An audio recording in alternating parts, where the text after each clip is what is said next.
My name is Evan Miller, and for the last 10 years, the world has known me as a monster. They said I was dangerous, unstable, violent. Maybe they were right, or maybe I simply felt things too deeply, joy like fireworks, sorrow like earthquakes, and anger like a storm that could uproot cities. The doctors called it impulse control disorder. I called it being the only one willing to bleed for my brother. Ethan and I are identical twins, mirror images down to the stupid cowlick behind the right ear. When we were kids, people couldn't tell us apart even when we stood next to each other, but our lives split the moment I put three boys in the hospital for cornering Ethan behind a diner. I was 17, I saw red. The judge saw a delinquent. And just like that, Ethan walked into adulthood while I walked into Portland State Hospital, a prison with nicer windows. For a decade, he visited me every month. Sometimes he brought books, sometimes old photos, sometimes just stories. But today he brought bruises. When Ethan walked through the door of the visiting room, I felt something inside me crack. His left eye was swollen shut, purple and black. His lip was split. Fresh cuts ran across his knuckles. And the way he held his ribs, I didn't need a doctor to tell me they were broken. "Jesus, Ethan," I whispered. "What happened to you?" He tried to smile, but his voice broke like wet paper. "You should see the other guy." I leaned forward, studying every injury. "Who did this?" He hesitated, jaw trembling. "Damien." The name hit me like a hammer. Damien Cross, Charlotte's husband, my niece's father. A man I had never met in person because my last decade was spent behind locked metal doors. But I had seen pictures, heard stories, a handsome smile, a charming reputation, and a mean streak big enough to choke a city. "He's been hitting Charlotte," Ethan continued, staring at the floor. "For years, every day. And now he's starting on Avery." My stomach twisted. "Avery, she's 3. Ethan nodded, eyes filling with tears. "Yesterday, I tried to get between him and Charlotte. Then his family jumped in too. His mother, Beverly, his sister, Brenda. They held me down while he beat me with a belt." I stood up abruptly, the chair scraping violently across the floor. A guard glanced over. I forced myself to sit again, breathing slow, controlled, focused, the way the doctors taught me. "Why didn't you tell me sooner?" I asked quietly. "Because you're in here," Ethan whispered. "Because I knew what you'd do." He wasn't wrong. I walked to the barred window. 10 years I'd stared through those bars, 10 years lifting, running, studying psychology, reading every book I could get my hands on. I had learned to control the storm, to tame it, to direct it exactly where it needed to go. The doctors thought they were fixing me. In truth, they were forging me, sharpening me like a knife. I turned back to him. "Look at me, Ethan." He raised his head. Same face, same bones, same scars. But he looked tired, beaten, a man drowning in a life he didn't choose. "Do you know what I see?" I asked. "I see someone who needs help, someone who needs me." He swallowed hard. "Evan, don't. We're identical," I cut in. "No one can tell us apart." For a moment, he just stared at me, and then understanding bloomed in his good eye. No, Evan, you can't. Those people, they're animals." I smiled, cold, steady. "Brother, I've been locked in with animals for 10 years. The difference is these ones are caged, those ones are free." I grabbed his shoulders, lowering my voice. "You'll stay here, where it's safe. I'm going out there to fix this." For the first time in years, Ethan looked hopeful. Within an hour, we had switched clothes. He wore my hospital scrubs. I wore his faded jeans and flannel shirt. We swapped IDs, same photo, same face, different name. The guard barely glanced at the discharge papers as I walked out the front doors. Sunlight hit me for the first time in 10 years. Freedom tasted like fire. The bus ride to East Portland was a slow descent into hell. Each block looked worse than the last. Boarded windows, sagging fences, graffiti-covered mailboxes, trash spilling into the street. A neighborhood held together by rot and desperation. Ethan had lived here? Charlotte? Little Avery? My jaw tightened. When the bus stopped, I walked 2 blocks to a faded blue house with peeling paint and a mailbox hanging by one screw. The yard smelled like mildew and old cigarettes. The key Ethan gave me turned with a grinding scream. When I pushed the door open, the smell hit me like a punch. Rotten food, stale beer, spoiled milk, sweat, something sour I couldn't place. The living room was a disaster zone. Clothes thrown everywhere, empty bottles littering the floor, a giant TV blaring static-filled reality shows. But the worst part wasn't the mess, it was the silence. The kind of silence that only exists in houses where people walk on eggshells. From the kitchen came the sound of someone trying and failing to be quiet. And then I saw her, Avery. She was curled behind a laundry basket, half hidden like a frightened woodland creature. Her tiny pink dress was stained and too big, her hair tangled, her cheeks hollow. When she spotted me, she flinched. "Grandpa?" she whispered, voice trembling. My heart splintered. A 3-year-old should not sound like that. Not ever. "Hey there, sweetheart," I said softly, crouching down. "It's okay." Before I could say more, a voice called from the kitchen. "Daddy, is that you?" Charlotte stepped into view. My breath caught. She looked nothing like the girl I remembered. Bright smile, big dreams, a spark in her eyes. This woman was a ghost.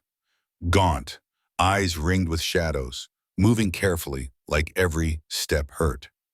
"Oh," she exhaled with relief. "It's just you, Dad." Even her relief had fear in it. "How was your appointment?" she asked, not meeting my eyes. It was automatic, rehearsed, practiced, a trauma response. My gaze drifted over the room. Scuffed marks on walls, broken toys, no pictures, no warmth, just survival. Charlotte turned back toward the kitchen. Avery stayed curled in her corner, clutching a headless doll. I had seen enough. And then heavy footsteps thundered down the hallway. "Well, well, well, look what the cat dragged in." The voice belonged to Beverly Cross, Damien's mother. She stood with hands on her hips, wearing a floral housecoat and a scowl that could sour milk. Her small, mean eyes raked over me with disgust. "There you are, you worthless piece of trash," she snapped. "Sitting around while my son works his ass off to keep a roof over your head." I didn't blink. Charlotte flinched. Avery shrank back further. Beverly kicked a bottle across the floor. "No wonder Damien's stressed. Look at this dump." Before I could answer, Brenda waltzed out of a bedroom. Same mean eyes, younger face. Her son, Caleb, followed behind her. A chubby 5-year-old with chocolate smeared across his mouth and arrogance smeared across everything else. "Uncle Ethan's back," Brenda mocked. "How nice." Caleb spotted Avery instantly. He stomped over, grabbed her headless doll and sneered, "Adee, this is stupid. You're stupid." Avery's breath hitched. "Give it back," she whispered. "No." Caleb threw the doll against the wall, then shoved her to the floor. Charlotte rushed forward. "Caleb, don't you touch my son," Beverly barked. Brenda grabbed Charlotte's arm. "Your daughter needs to learn to share." Avery curled into a ball, preparing for the kick she knew was coming. Caleb lifted his foot, and that's when something inside me snapped. I moved before my mind caught up, crossing the room in a single stride. My hand clamped around Caleb's ankle mid-kick. "No," I said quietly. The boy froze. His eyes went wide. Beverly stormed over. "Let go of my grandson." I stood up slowly, towering over her. "Your grandson," I said calmly, "needs manners." The room went dead silent. For the first time, Beverly stepped back. Something in my eyes scared her. "Good." I turned to Avery. "You're safe." Charlotte stared at me, trembling. "Dad, what's gotten into you? You've never—" "Maybe it's time I did," I said.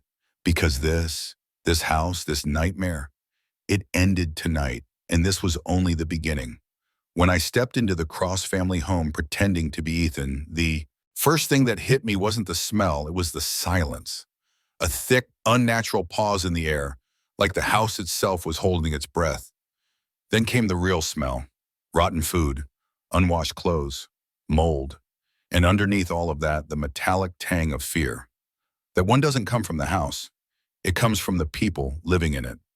Charlotte was standing stiffly by the kitchen doorway, her arms wrapped around Avery, who clung to her like a tiny shadow. Both of them looked at me as if I were a miracle they never expected to see. But there was something else in the Charlotte's expression. Guilt. The kind that grows slowly over years of convincing yourself that this is normal. I crouched down and opened my arms, and Avery ran to me so fast she nearly tripped. She buried her face in my neck and without hesitation. That alone told me everything I needed to know. A child that young only clings to people who feel safe. Ethan said you might visit, Charlotte whispered, trying to force a smile. I didn't say anything. If I spoke too much, I risked giving myself away. So I simply nodded and let her fill the silence. He's been so worried about us, she added softly. Worried, that was an understatement. Ethan had been eating himself alive inside those hospital walls thinking about them. Before I could respond, a sharp voice sliced through the house. Brenda, tell your kid to get down here. He's screaming again. Brenda Cross, Damien's sister, a woman with a perpetual sneer built into her face. And right on cue, Caleb, their 10-year-old son, thundered down the stairs and shoved past Avery, nearly knocking her over. Move, you little rat, he shouted. Avery stumbled. Charlotte froze, unsure what to do. I didn't hesitate. I grabbed Caleb's shoulder mid-run, pulled him back, and stepped between him and Avery. Apologize, I said. He laughed, actually laughed in my face, like a child who had never heard the word no spoken to him in his entire life. Who are you supposed to be? You think you can tell me what to— He didn't finish. I didn't hurt him. I didn't raise my voice. I just placed my hand on his shoulder and squeezed. Not enough to injure, but enough to show him what real consequences feel like. His cockiness evaporated instantly. Sorry, he muttered, turning pale. Avery peeked from behind my leg, wide-eyed. Charlotte's hand flew to her mouth, and from the hallway, Brenda appeared like a storm cloud ready to burst. What did you do to my son? I met her glare with calm silence. She froze. I watched her expression shift, from rage to uncertainty to something I recognized too well. Fear. Something about me was different today, and even Brenda felt it in her bones. She grabbed Caleb by the arm and dragged him away without another word. Charlotte whispered, Ethan, are you okay? You're acting stronger, calmer, more dangerous. She couldn't finish the sentence, but her eyes told me everything. For the first time in years, she felt protected. Just as I opened my mouth to reassure her, 3 deliberate knocks shook the front door. Not loud, not aggressive, just disciplined. A sound that made the whole house go still. Charlotte's face drained of color. Avery clutched my shirt tighter. I didn't need anyone to tell me who it was. Damien Cross, the man Ethan feared more than the padded cell. The man Charlotte married when she was too young to know the world better. The man who turned a bright, hopeful home into a prison. And the man who thought he could break my family. The lock clicked. The door swung open. There he stood, sweaty from work, smelling like alcohol, posture inflated by arrogance. The type of man who believed he owned everything his eyes landed on. He barely stepped inside before barking, Why the hell is my son crying upstairs? And who invited you? His eyes landed on me. He studied my face in confusion.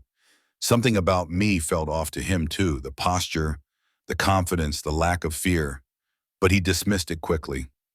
Men like Damien never believe they can be challenged. You're Ethan, right? He said, voice thick with mockery. The useless brother, the punching bag. I didn't respond. I simply stood still. Damien stepped closer, chest puffed out. You think you can come into my house and bark orders at my family? He was close enough now that I could smell the beer on his breath. He raised his hand. He actually tried to hit me. Charlotte gasped. Avery cried out. Brenda peeked from the hall with eager anticipation. Damien's hand swung. I caught his wrist midair. Effortlessly, he froze, his eyes widened in disbelief.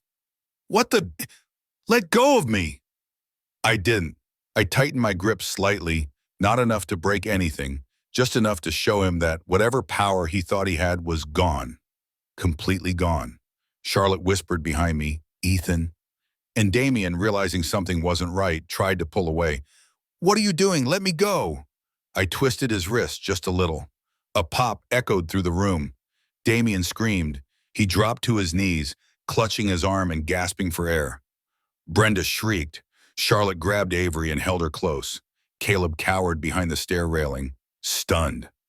I finally spoke. The first words I'd said since walking into the house. Don't touch them again. Damien stared at me like he was looking at a ghost wearing his brother-in-law's skin. His voice cracked. You're not Ethan.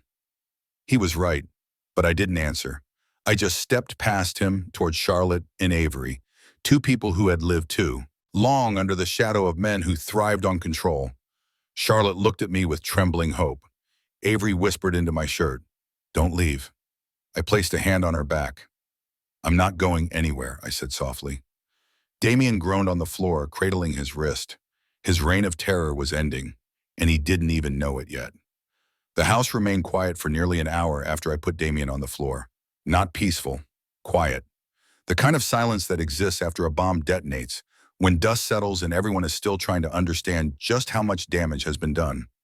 Brenda dragged Damien to the couch, hovering over him like a protective guard dog.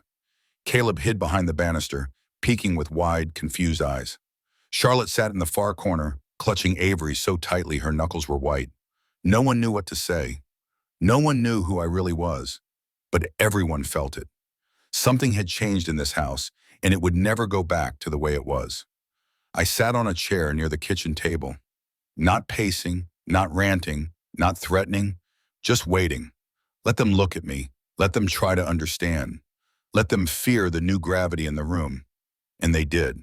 They studied me with quiet terror, trying to reconcile Ethan's face with a version of him they'd never seen.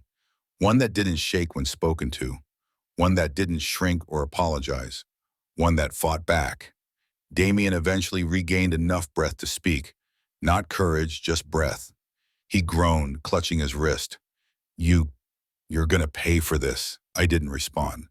"You hear me?" he barked, voice cracking beneath the pain. "I'll have you locked up again, psych ward, jail, something. People like you don't belong in—" He stopped. Not because of me, because of the knock. 3 slow, heavy knocks rattled the front door.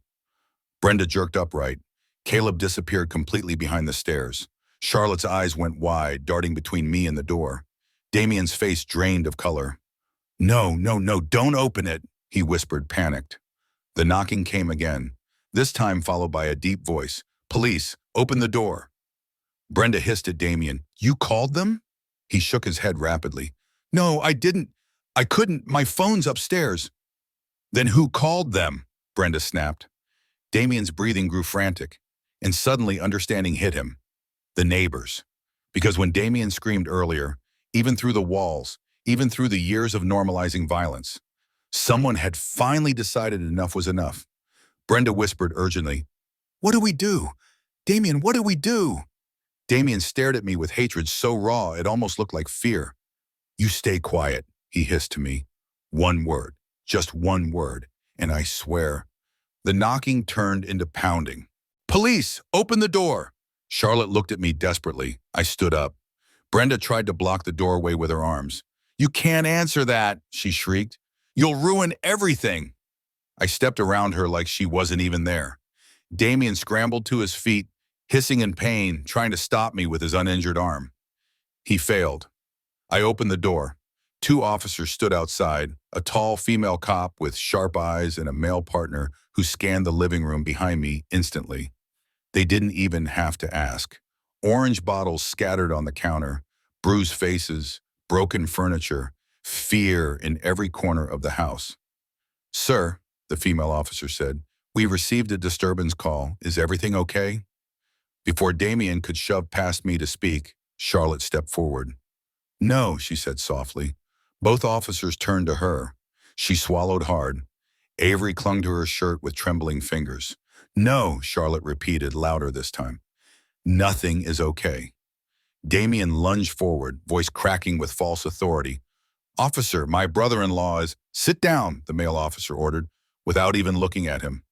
Damien froze mid-step. The officer's gaze swept from Damien's splinted wrist to Charlotte's hollow eyes, to Caleb's frightened posture, then finally landed on Avery. "Ma'am," he said gently, "is anyone here in danger?" Charlotte's voice broke. We all are. Her words unlocked something in the room, a truth so long buried that its release felt like breath after drowning. Avery buried her face in her mother's shoulder and began to sob. The officer knelt down, lowering his voice. It's okay. You are safe now. Damien shook his head violently. She's lying. She's emotional. She's making things up. She's not lying, I said calmly. Every head turned toward me, and then I did something Ethan had never been allowed to do. I told the truth. I walked to the kitchen table and pulled out a plastic file folder that Ethan had hidden there weeks ago during one of his brief allowed visits. Pictures, x-rays, hospital reports, emergency room receipts, dates, mems, notes from doctors who suspected but could not prove abuse. I placed the folder in the officer's hands. He opened it. His jaw tightened. Sir, he said to Damien, these are serious accusations. Lies, Damien shouted. Those are old records. She tripped. She bruised easily. The officer raised a hand, silencing him. We're not making decisions yet, but we are separating everyone for questioning. Brenda shrieked, You can't do that! The female officer shot her a glare that shut her up instantly. One by one, they separated us. Caleb was taken to the porch. Brenda sat at the dining table under supervision. Damien was told to stay seated on the couch, face red, trembling in rage. Charlotte, Avery, and I were brought to the small office room down the hall. The officer closed the door gently behind us. Ma'am, he said to Charlotte, you don't need to protect him anymore. Tell us what's been happening. Charlotte looked at me, at Avery, at the floor. Then she broke. She cried, not gentle tears, but the kind that come from years of swallowing pain. She told them about the screaming, the threats, the beatings. She told them about the night she hid in the bathroom with baby Avery, pressing a towel under the door to muffle the sound. She told them about Beverly and Brenda joining in. She told them how Damien told her that if she ever tried to leave, he would make the world forget she ever existed. The officer didn't interrupt. He didn't rush her. He just listened. When she finished, he turned to me. And you, he asked quietly, what's your role in all of this? I met his eyes. I'm here to protect them. He studied me carefully. There was something in my posture, something in the quiet steel of my voice that made him ask the next question slowly. Ethan, is that your real name? For a long moment, I didn't answer. Charlotte held her breath. Avery clung harder. And finally, I said, no. The officer didn't look surprised. I didn't think so, he murmured. Behind him, Avery tugged at my sleeve. Are we safe now? She whispered. I kneeled beside her. Not yet, I said, but we will be. Just then, the female officer knocked and poked her head inside.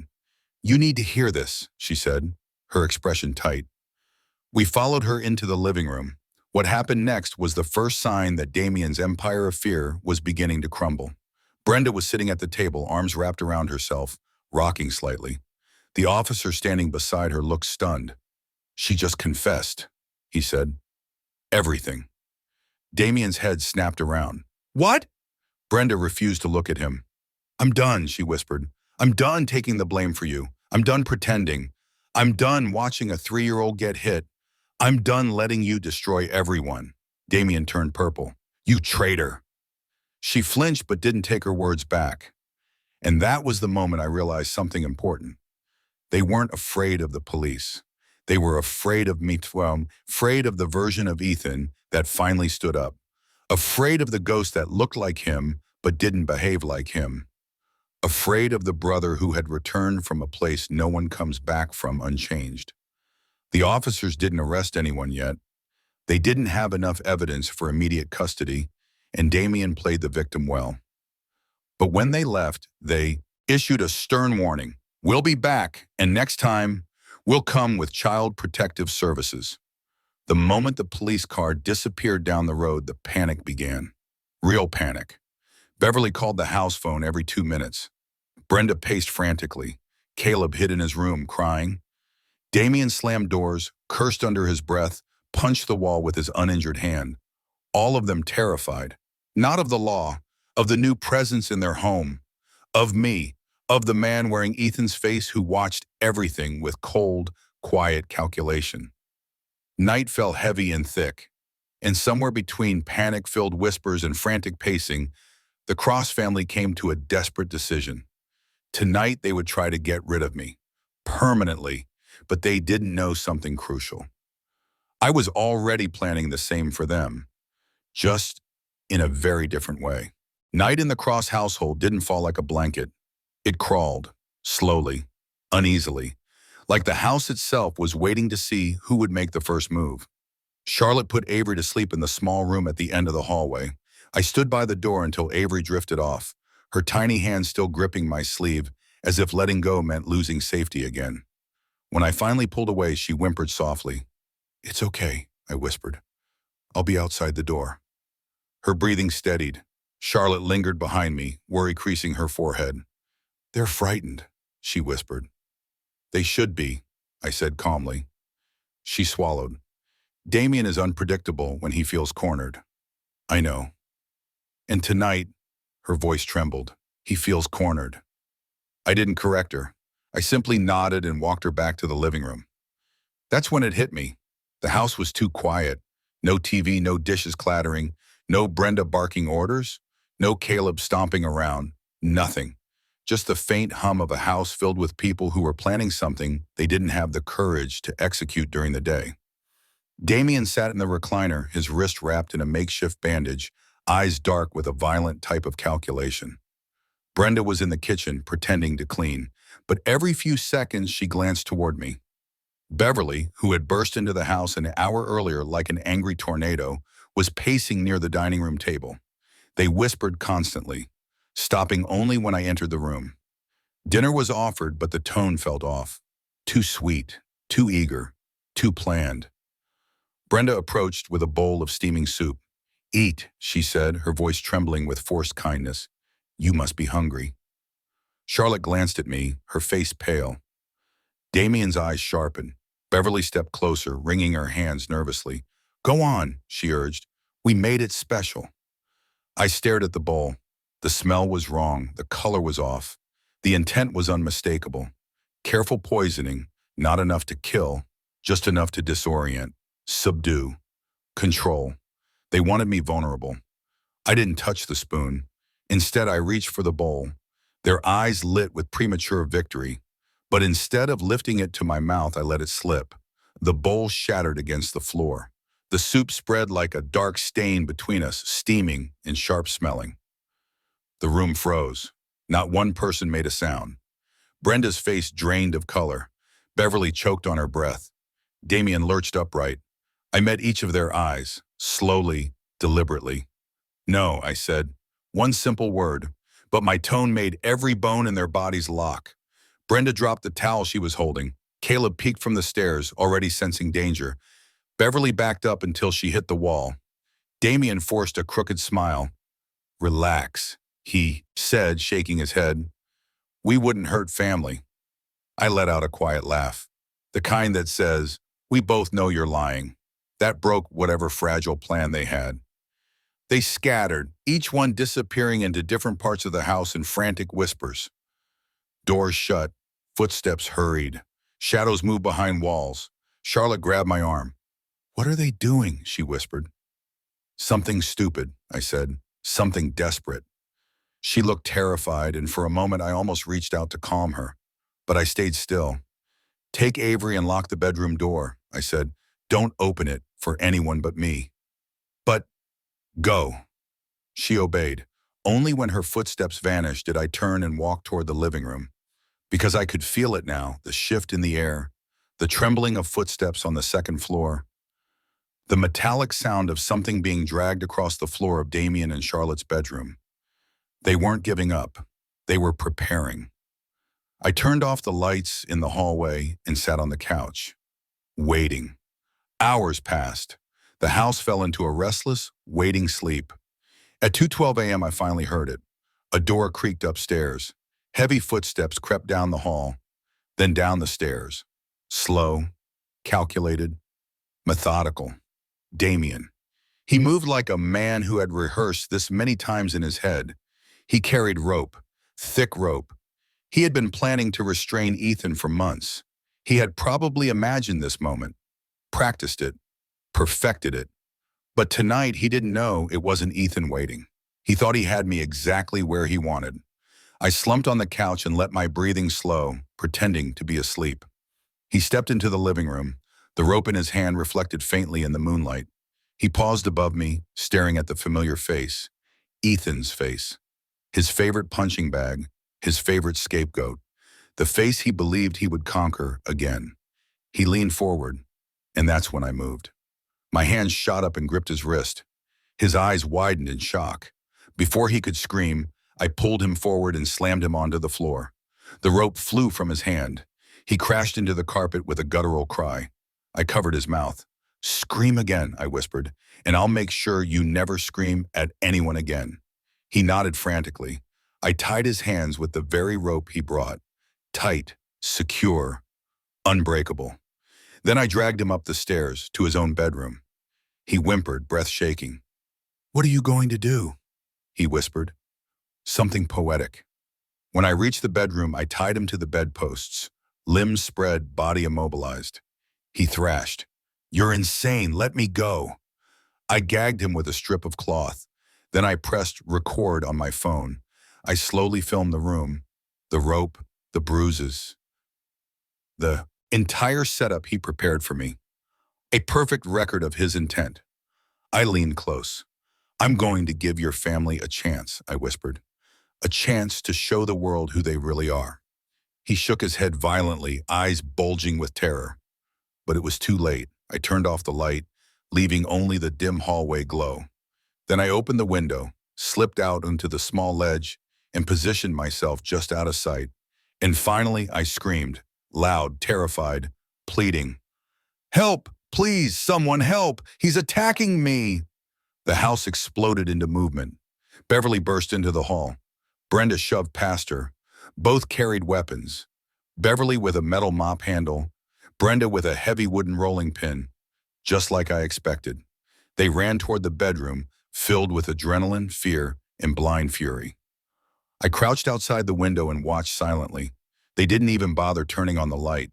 They charged at the shadow tied to the bed, and in the darkness, they struck.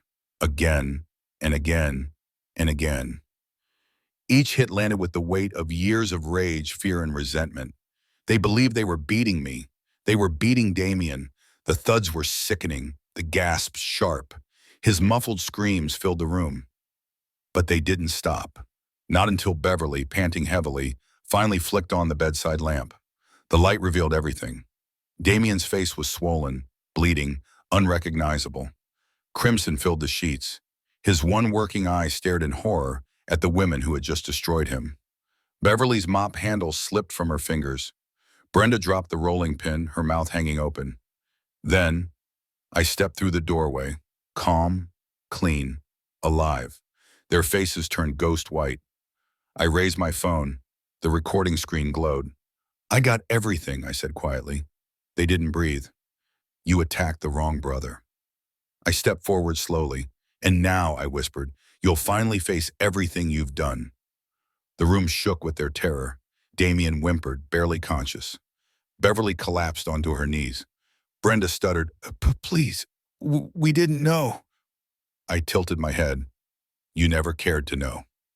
This wasn't revenge. This was justice. And I wasn't done yet. Morning came heavy, like the sky itself wasn't ready to open its eyes. I had barely slept.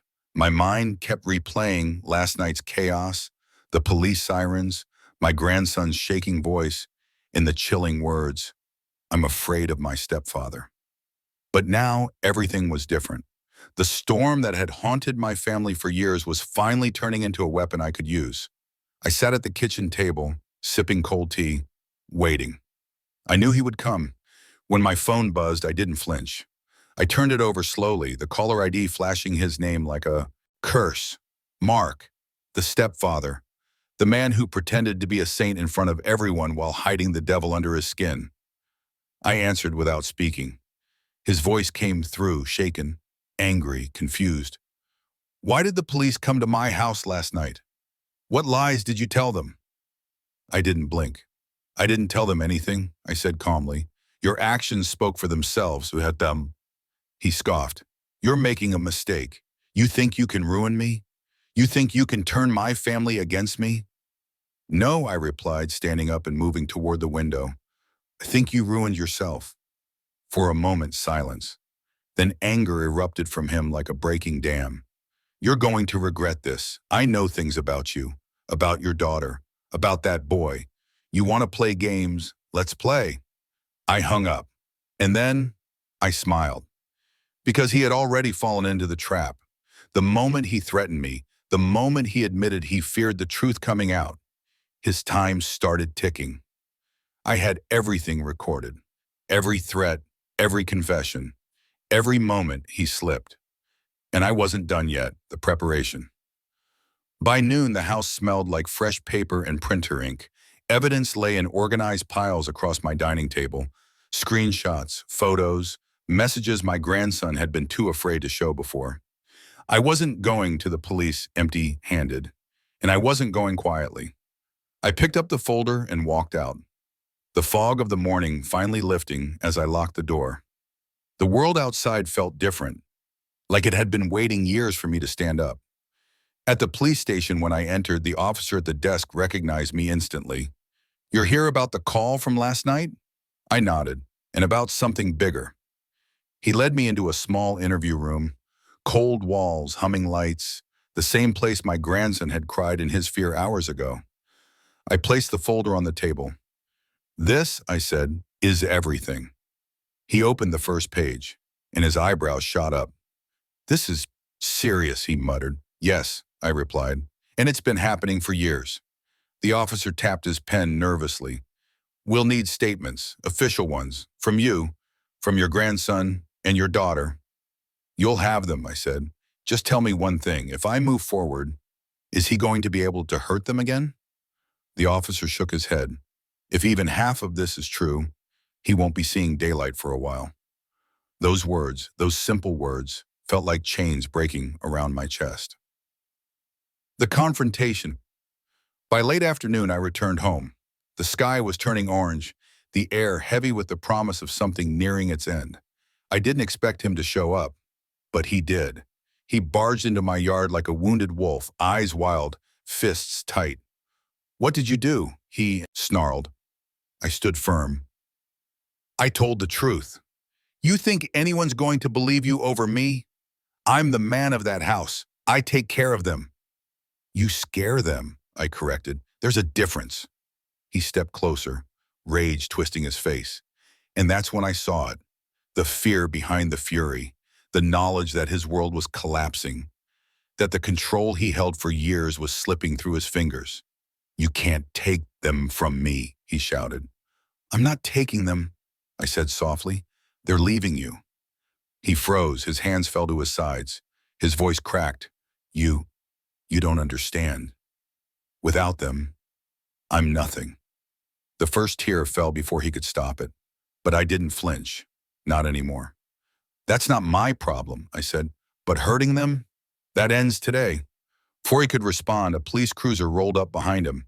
His head snapped toward the sound, panic flooding his face. The officer stepped out. Mark Davis, we need you to come with us. He turned to me, eyes wide, betrayal and disbelief crashing together. You did this, he whispered. No, I said. You did. They cuffed him. For the first time in years, the house felt calm, quiet, safe, the aftermath. I walked inside and sat on the couch, letting out a long, shaking breath. My hands trembled, not from fear, but release. My phone buzzed again. This time, it was my grandson. Grandma, his small voice whispered. Is he gone? Yes, sweetheart, I said, tears finally slipping out. He's gone. Are we safe now? I closed my eyes. Yes, I whispered. Now, we start over. His soft sniffle came through the line. Thank you, Grandma. And those simple 3 words, made every moment of fear, every hour of planning, every confrontation worth it. Because this time, the storm didn't break us. We broke it.